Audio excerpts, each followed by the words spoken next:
जब समय से पहले किसी की दर्दनाक मौत हो जाती है तो मौत के बाद उनकी आत्माओं को मुक्ति नहीं मिलती और उनमें जलने लगती है बदले की आग, जो दिन प्रतिदिन बढ़ती जाती है और उसके साथ ही बढ़ती है उनकी इच्छाएं, इंसानी मांस खाने की इच्छाएं, इंसानी खून पीने की इच्छाएं, ताकतवर बनने की इच्छाएं। और जब इन शैतानी आत्माओं का किसी जिंदा इंसानों से संपर्क होता है तो होती हैं भयानक घटनाएं और चारों तरफ दहशत ही दहशत फैल जाती है। और फिर इसके साथ ही शुरू होता है रहस्यमयी मौतों का सिलसिला। ये कहानी है एक सदियों पुराने महल की, जहां कुछ ऐसा हुआ था कि इंसानी मांस खाने वाले हैवान आज तक वहीं कैद होकर रह गए। और आज भी अगर रात के अंधेरे में कोई उस महल में जाता है तो अगली सुबह उसके कपड़ों के अलावा कुछ नहीं मिलता।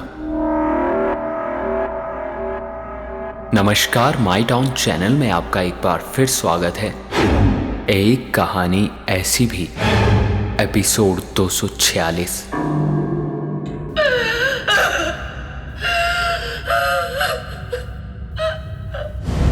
रोती हुई सुनन्या बस यही बोले जा रही थी कि मैंने बहुत मना किया उसे, मगर वो नहीं माना। मैं कहती रही कि मत जाओ वहां, मत जाओ, लेकिन वो बोला कि मुझे कुछ नहीं होगा। और फिर उन सब ने मिलके उसके शरीर को मेरे सामने ही खा लिया। ये बोलते हुए सुनन्या एक बार फिर जोर जोर से रोने लगी। सुनन्या और सचित की माँ उसे चुप करवाने की कोशिश कर रहे थे कि तभी सामने खड़े पुलिस इंस्पेक्टर ने होटल के मालिक और गार्ड की तरफ देखते हुए बोला, क्या तुमने उन्हें बताया नहीं था कि रात में वहां जाना मना है? ये सुनते ही होटल के मालिक ने हड़बड़ाते हुए बोला, बताया था सर, लेकिन पता नहीं ये कैसे हो गया। इंस्पेक्टर ने होटल के मालिक से एक बार फिर पूछा, अच्छा क्या नाम थे उन लड़कों के? होटल के मालिक को उन लड़कों के नाम याद नहीं थे कि इतने में गार्ड ने बताया, सर रचित, मृदुल और जतिन नाम थे उनके। रचित, मृदुल और जतिन तीनों बचपन के दोस्त थे। इन तीनों की दोस्ती को 20 साल हो गए थे और अब तीनों दोस्त कम, भाई ज्यादा लगते थे। हमेशा की तरह इस बार भी तीनों ने हॉलीडेज पर किसी हिस्टोरिकल प्लेस पर जाने का सोचा था। रचित अपने बेड पर बैठा लैपटॉप पर बहुत सारे हिस्टोरिकल प्लेसेस सर्च कर रहा था कि तभी उसे राजस्थान के राजा विक्रम सिंह का किला काफी इंटरेस्टिंग लगा। रचित उस किले के बारे में और भी जानकारी निकालने लगा। रचित ने लैपटॉप पर आगे पढ़ना शुरू किया तो वहां उस महल की पूरी कहानी लिखी हुई थी। हमेशा से ही जहां भूत प्रेत आत्मा या किसी रहस्य की बात होती है, इंसान अपने आप उसी तरफ आकर्षित होने लगता है और खुद की नादानियों की वजह से खुद एक रहस्य बनकर रह जाता है। राजस्थान के राजा विक्रम सिंह बहुत ही पराक्रमी और बलवान राजा थे। उनके नाम से ही दुश्मन थर थर कांपते थे। उनके राज्य में वहां की जनता भी बहुत खुश थी क्योंकि राजा साहब हमेशा न्याय करते थे। लेकिन एक दिन उनके मंत्री ने उन्हें धोखे से मार दिया और खुद राजा बन गया। उस मंत्री ने राजा साहब के पूरे परिवार को भी जहर देकर खत्म कर दिया। जब ये बात राजा साहब की गुरु माँ को पता चली तो उन्होंने क्रोधित होकर मंत्री क्रूर सिंह को श्राप दिया कि तुम्हारी आत्मा को कभी मुक्ति नहीं मिलेगी। जिस राजमहल के लिए तुमने देवता जैसे राजा विक्रम सिंह को धोखे से मार दिया, उसी राजमहल में तुम्हारी आत्मा हमेशा के लिए कैद होके रहेगी। गुरु माँ के मुंह से अपने लिए अब शब्द सुनकर क्रोध में क्रूर सिंह ने गुरु माँ के टुकड़े टुकड़े करवा दिए। और इससे भी जब उसका क्रोध शांत नहीं हुआ तो रात की दावत में उन्हीं मांस के टुकड़ों को पकाकर खा गया। कहा जाता है कि उस दिन से गुरु माँ की आत्मा उसी हवेली में घूमती है और एक दिन उन्हीं ने पूरे महल में आग लगा दी।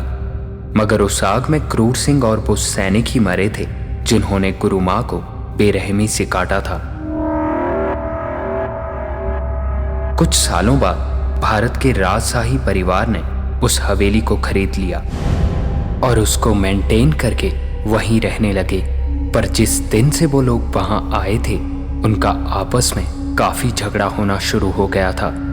रात में उन्हें किसी औरत के चिल्लाने की आवाजें सुनाई देती और महल में अजीबोगरीब घटनाएं होने लगी थी। उसके थोड़े दिनों बाद एक एक करके उस राजशाही परिवार के सदस्यों की रहस्यमयी तरीके से मौत हो गई और जो वहां से बचकर भाग निकला वो पूरी तरह से पागल हो गया। ऐसा ही 3 परिवारों के साथ हुआ। फिर वहां की सरकारी संस्थाओं ने उसे भूतों का महल घोषित कर दिया। लेकिन उसके 10 साल बाद कुछ पंडितों और पादरियों की मदद से उस महल को भूतों से मुक्त करवाया गया और उसके बाद उस हवेली को हॉन्टेड प्लेस के नाम से टूरिस्ट के लिए खोल दिया गया, जहां दिन में घूम सकते हैं लेकिन 5 या 6 लोगों के ग्रुप के साथ, और वहां रात में रुकना आज भी मना है। ये सारी जानकारी पढ़ रहे रचित के रोंगटे खड़े हो गए थे, मगर उसमें वहां जाने की और उस महल को देखने की उत्सुकता और भी बढ़ गई थी। ये सारी बातें उसने अपने दोस्तों को बताई। रात को तीनों दोस्त बैठे शराब पी रहे थे और अपने हॉलीडेज पर जाने के बारे में डिस्कस कर रहे थे। तभी रचित ने सबकी तरफ देखते हुए बोला, हम लोग राजस्थान जाएंगे। वहां पर एक हवेली है, काफी हॉन्टेड और काफी रहस्यमय है। एक बार तो देखना ही पड़ेगा यार। इस बात पर सबने हामी भरी और अगले दिन जाने का प्लान बनाया। अगले दिन सुबह सुबह जतिन अपनी गाड़ी साफ कर रहा था और रचित सबके बैग्स गाड़ी में रख रहा था। सुनन्या, राधा और मेघा भी उसके साथ ही बैग्स और जरूरी सामान रखने में उसकी मदद कर रही थी। सुनन्या रचित की गर्लफ्रेंड थी। वो दोनों 3 साल से रिलेशनशिप में थे। राधा और मेघा सुनन्या की बेस्ट फ्रेंड थी जो उन्हीं के साथ हॉलीडेज पे जा रही थी। गाड़ी साफ करते हुए जतिन ने रचित से पूछा, रचित, मृदुल कहीं नजर नहीं आ रहा है, उसे नहीं जाना है क्या? कि तभी दूर से मृदुल अपना बैग लेके दौड़ता हुआ आया और आते ही बोला, सालों मुझे उठाया क्यों नहीं? मेरे बिना जाने का इरादा था क्या?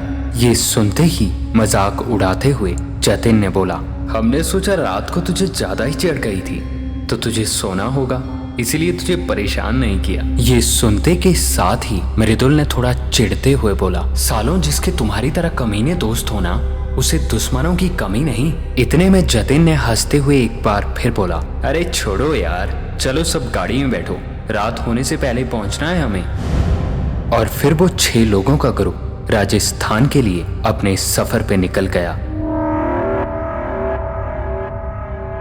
राजस्थान पहुंचकर वो 6 लोगों का ग्रुप एक होटल में रुका जो उस हवेली से 30 मिनट की दूरी पर बना था। जतिन ने पहले ही 3 कमरे बुक कर लिए थे, एक मेघा और राधा के लिए, एक अपने और मृदुल के लिए और एक रचित और सुनन्या के लिए। जब वो लोग राजस्थान पहुंचे तो बहुत शाम हो गई थी, तो वहां के लोकल गाइड का बताना था कि इस वक्त हवेली में जाना मना है, तो सुबह का इंतजार करना होगा। गाइड के बताने पर मेघा का पूछना था, रात में जाना मना क्यों है? इस पे उस गाइड का बताना था क्योंकि रात में रूहें ज्यादा ताकतवर हो जाती हैं। कई बार तो बहुत से लोग जिद करके रात में वहां रुके थे ये देखने के लिए कि रात में वहां होता क्या है, लेकिन उनमें से कोई भी जिंदा नहीं बचा। उन सबकी बहुत दर्दनाक तरीके से मौत हो गई थी। कुछ लोगों की तो लाशें तक नहीं मिली। अंदर जाके देखा गया तो बस उनके कपड़ों के अलावा वहां कुछ नहीं मिला। कई लोग तो कहते हैं उन भूतों ने उन आदमियों को भी वैसे ही पका के खा लिया जैसे विक्रम सिंह की गुरु माँ को खाया था। ये सुनते ही सुनन्या ने डर से रचित का हाथ पकड़ लिया। मृदुल और राधा के चेहरे पर भी डर की लकीरें साफ नजर आ रही थी, लेकिन जतिन को इस बात का कोई फर्क नहीं पड़ा था और मेघा हवेली को देखने के लिए और भी उत्सुक हो उठी थी। रात का खाना पीना करके वो सब जल्दी ही सो गए ताकि अगली सुबह जल्दी उठकर वो हवेली घूमने जा सकें।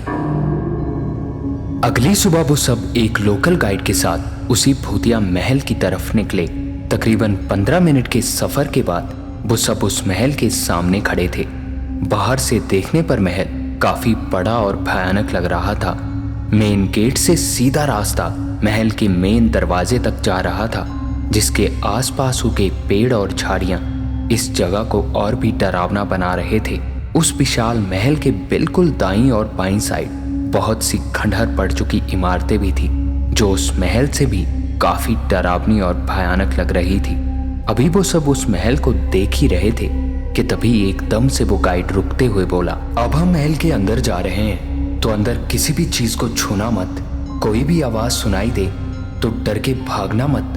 हमें एक साथ रहना है। उस गाइड की ये सारी बातें सुनकर वो सभी एक दूसरे की तरफ देखने लगे और सभी यही सोच रहे थे कि ऐसा क्या है इस महल में जो दिन के उजाले में भी गाइड कुछ ना छूने की और आवाजों की बात कर रहा है।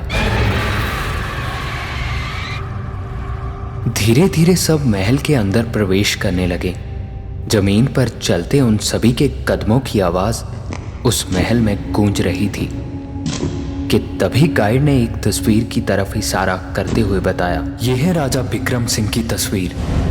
तस्वीर को देखते ही सुनन्या ने अपने कैमरे को अभी ऑन किया ही था कि तभी गाइड ने एकदम से बोला, नहीं मेम साहब, यहाँ किसी भी चीज की तस्वीरें मत लेना, क्योंकि यहाँ की हर चीज श्रापित है। यहाँ की तस्वीर भी अगर आपके साथ बाहर चली गई तो वो श्राप आपको भी जीने नहीं देगा। ये कहकर गाइड आगे की तरफ बढ़ गया और वो सभी दोस्त भी उसके पीछे पीछे चुपचाप चलते रहे। थोड़ा आगे जाने पर उन सभी ने महल का एक गलियारा देखा, जहां काफी लोहे की सलाखों से उस गलियारे के रास्ते को बंद कर दिया गया था कि तभी रचित ने उसी तरफ देखते हुए गाइड से पूछा, यहाँ क्या है? अंदर जाकर देख सकते हैं क्या? ये सुनते ही उस गाइड ने आगे बढ़ते हुए कहा, बिल्कुल नहीं, बस मेरे पीछे पीछे चलते रहिए। इन सभी चीजों से जतिन अब बोर हो चुका था, क्योंकि उन्हें वही सब देखना पड़ रहा था जो उन्हें गाइड घुमाए जा रहा था। शाम तक महल घूमकर वो सब होटल की तरफ जा रहे थे कि तभी जतिन ने बोला, क्या बकवास था यार, फालतू की बातें, मतलब हम अपनी मर्जी से महल घूम ही नहीं पाए। ये सुनते ही रचित ने कहा, हाँ यार, बिल्कुल मजा नहीं आया आज। ये सारी बातें सुन रहा मृदुल उनकी तरफ देखते हुए बोला, कोई बात नहीं, रात को चले जाते हैं, जब वहां कोई नहीं होगा अपनी मर्जी से हर जगह देख लेंगे। ये सुनते के साथ ही सुनन्या ने थोड़ा गुस्से में कहा, नहीं, बिल्कुल नहीं, रात में उस महल में तो बिल्कुल नहीं जाना। अगर वो मना कर रहे हैं तो कोई तो बात होगी ना। कि तभी रचित ने सुनन्या के कंधे पर हाथ रखते हुए बोला, अरे तू इतना क्यों डरती है? मैं हूं ना तेरे साथ, कुछ नहीं होगा। रात को जाएंगे, घूम फिर के वापस आ जाएंगे, बस। यही बातें करते हुए वो सब होटल की तरफ चल पड़े। रात का खाना पीना करके सब रात के तकरीबन 9 बजे फिर से महल की तरफ आए। गाड़ी महल से थोड़ी दूरी पर रोककर वो सब पैदल ही महल की तरफ बढ़े। थोड़ी ही देर में सब उस महल के गेट पर पहुंचे तो दिन के उजाले में खंडहर और डरावना दिखने वाला वो महल ऐसा लग रहा था मानो अभी भी कोई इस महल में रहता हो। गेट को धीरे से खोलकर वो सब अंदर की तरफ बढ़े तो वहां का नजारा देखकर हैरान थे, क्योंकि दिन भर जहां डरावनी झाड़ियां और घास उगी हुई थी वो बिल्कुल साफ हो चुकी थी। चारों तरफ देखते हुए वो सब धीरे धीरे महल के मेन दरवाजे की तरफ बढ़ने लगे। अभी वो सब उस महल के मेन दरवाजे को खोलते कि उससे पहले ही अंदर से आती एक आवाज पर उन सब का ध्यान गया। इस आवाज को सुनने से ऐसा लग रहा था मानो कोई भारी पायल पहने अंदर से मेन दरवाजे की तरफ आ रहा था। ये सुनते ही वो सब सीढ़ियों की तरफ भागे और उन्हीं सीढ़ियों के पीछे छुपकर देखने लगे। अभी भी किसी के चलने की आवाज उन सभी को साफ साफ सुनाई दे रही थी कि तभी कोई मेन दरवाजे तक चलता हुआ आकर रुका और दरवाजा खुलने की आवाज हुई। और वो पायल की आवाज धीरे धीरे चलते हुए महल के अंदर चली गई। सीढ़ियों से छुपकर देख रहे वो सब उठकर धीरे धीरे मेन दरवाजे की तरफ बढ़े तो अंदर की तरफ देखकर सब बड़ी बड़ी आंखें करते हुए एक दूसरे की तरफ देखने लगे, क्योंकि अंदर से महल मशालों की रोशनी में जगमगा रहा था। रेशमी पर्दे और लाल रंग के पैदान पूरे महल में बिछे हुए थे। ये सब देखकर उन सभी को अपनी आंखों पर यकीन नहीं हो रहा था कि ये वही महल है जिसमें वो दिन भर घूमे थे कि तभी डरती हुई सुनन्या ने धीरे से बोला, रचित वापस चलते हैं, मुझे कुछ यहाँ ठीक नहीं लग रहा। सुनन्या को चुप करवाता हुआ रचित सुनन्या का हाथ पकड़ते हुए बोला, सुनन्या यार तुम चुप रहो, मैं हूं ना तुम्हारे साथ, डरती बहुत हो तुम।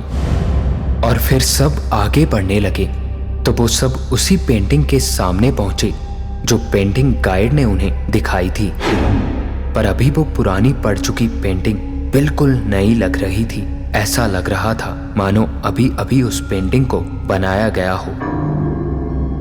ये सारी चीजें देखकर वो सब काफी हैरान थे कि एक ही रात में ये वीरान पड़ चुका महल एकदम नया जैसा कैसे हो गया।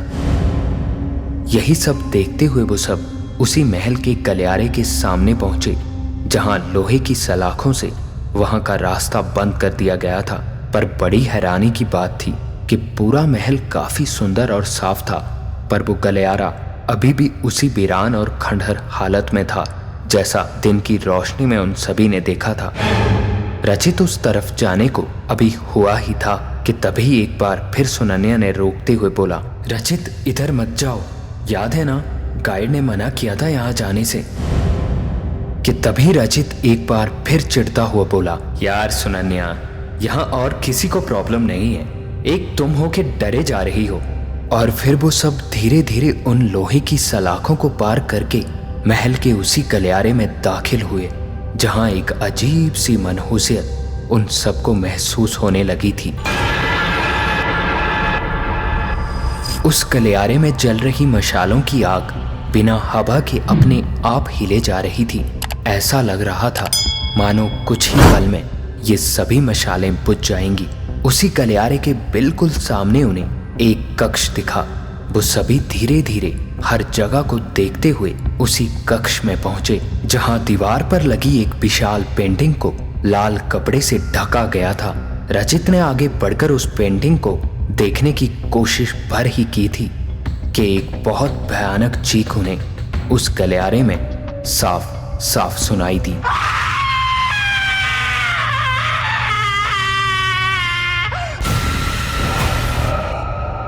डर से हड़बड़ाए हुए सब पीछे मुड़कर देखने लगे कि तभी रचित ने एक बार फिर बोला, अरे वो उस गाइड ने बताया तो था कि यहाँ आवाजें आती रहती हैं। ये कहता हुआ रचित एक बार फिर पीछे मुड़ा और उस विशाल पेंटिंग से वो कपड़ा हटाने लगा। कपड़ा हटाते ही उन सभी ने साफ साफ देखा तो वो पेंटिंग किसी बहुत ही भयानक और डरावने इंसान की थी, जो इंसान कम और शैतान ज्यादा लग रहा था। कि तभी वो सब उस पेंटिंग को देख ही रहे थे कि अचानक एक एक करके सारी मशालें अपने आप बुझने लगी और पूरे महल में बहुत ही डरावनी और भयानक आवाजें आने लगी, जिससे डरे हुए वो सब बाहर की तरफ भागे। जैसे जैसे वो बाहर भाग रहे थे उनके सामने सामने ही पूरे महल की मशालें एक एक करके बुझ गई। घुप अंधेरे में वो सब एक दूसरे को पकड़े हुए वहीं रुक गए। रचित ने मोबाइल निकालकर उसकी रोशनी में एक बार फिर भागना शुरू किया। मेन दरवाजे के बाहर पहुंचते ही एक आवाज सुनकर वो सब एकदम से रुके। मुड़कर देखा तो जतिन और मृदुल वहां नहीं थे। रचित मुड़कर अंदर जाने को हुआ तो डरते हुए सुनन्या ने एक बार फिर बोला, रचित उधर मत जाओ। अंदर की तरफ भागते हुए रचित ने कहा, मुझे कुछ नहीं होगा, सुनन्या तुम सब यहीं रुको। ये बोलता हुआ रचित महल के अंदर भागा। मोबाइल की रोशनी में हर तरफ देखता हुआ रचित मृदुल और जतिन को ढूंढने की कोशिश करने लगा कि तभी उसी गलियारे से आती एक आवाज रचित को साफ साफ सुनी।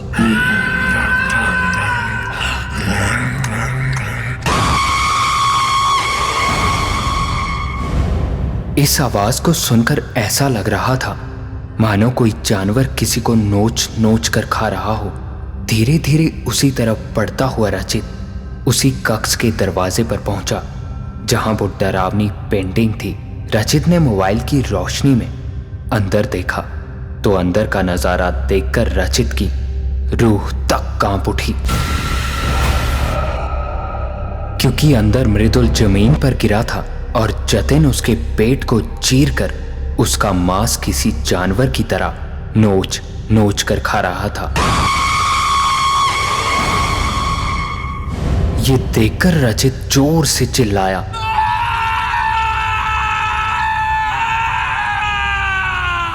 चिल्लाने की आवाज से जतिन ने रचित की तरफ देखा तो रचित को समझ आ चुका था कि ये जतिन तो नहीं है, क्योंकि खून से लथपथ जतिन की आंखें बिल्कुल सफेद पड़ चुकी थी।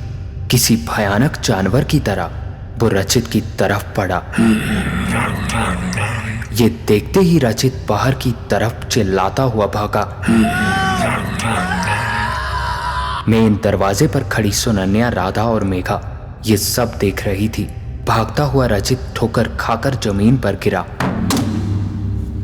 और जैसे ही उठने को हुआ तो कोई रचित को टांगों से घसीटता हुआ उसी गलियारे के अंदर ले गया।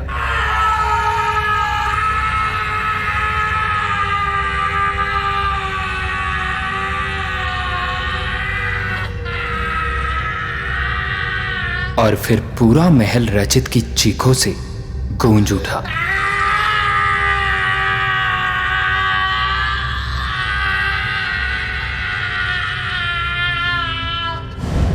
अगले दिन वहां महल में रचित, मृदुल और जतिन के कपड़ों के अलावा कुछ नहीं मिला।